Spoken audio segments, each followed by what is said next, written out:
আমি ছোট্ট থেকেই একটু বেশি সেন্টিমেন্টাল। মানে ধরো যদি আমার বাবা মামুনিও আমাকে একটু বকে কখনো কিছু বলে দিত না, আমি সেই কথাটা নিতে পারতাম না।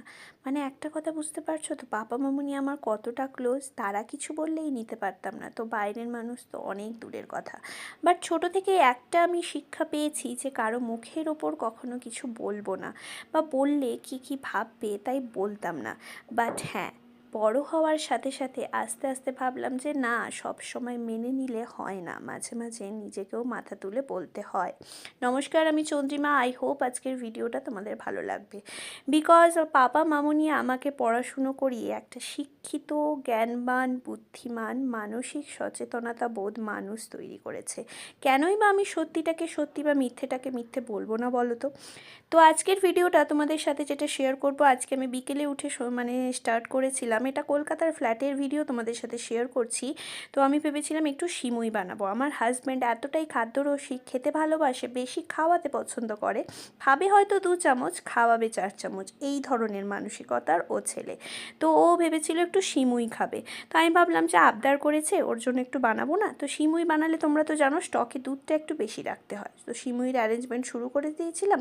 আর সেই দিন আমাদের একটু বাইরে বেরোনোর প্ল্যান ছিল। প্রথমে যেতাম হচ্ছে একটা স্পেকটাকেলের জন্য, আর দেন আমি একটু মেলায়, মানে সুভাষ মেলা চলছিল তখন, ওখানে যাওয়ার প্রথমে চলে গেছিলাম।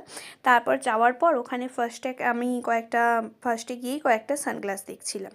সানগ্লাস দেখার পর আমার কয়েকটা সানগ্লাস দেখে এমনি স্পেক্সের মডেল পছন্দ করছিলাম।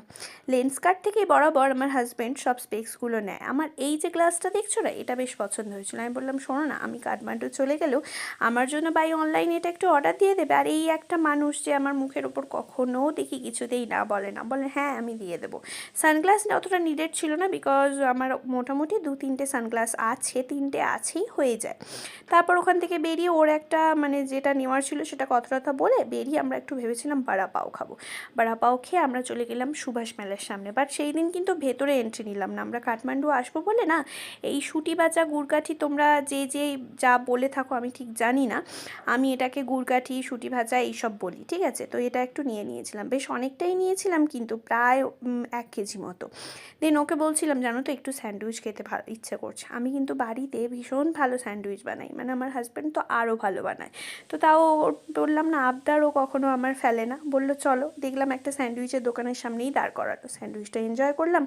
তারপর সন্ধেবেলা আমাদের তো ফ্ল্যাটের দিকে আস্তে আস্তে বললাম যে চলো দুজনে হাত ধরে একটু হেঁটে হেঁটে যাওয়া যাক। দেন গিয়ে দেখি সিমুইটা যেরকম বানিয়ে এসেছিলাম, দুধটা পুরোই টেনে গেছে। তো আরও একটু দুধ অ্যাড করে নিলাম, মাকেও দিলাম, মা অল্পই খায়। তো ওকে সার্ভ করে নিজে একটু ফটোশ্যুট করে নিলাম, সুন্দর করে একটা ফটো তুলে শেষ করলাম। চলো, ভালো লাগলে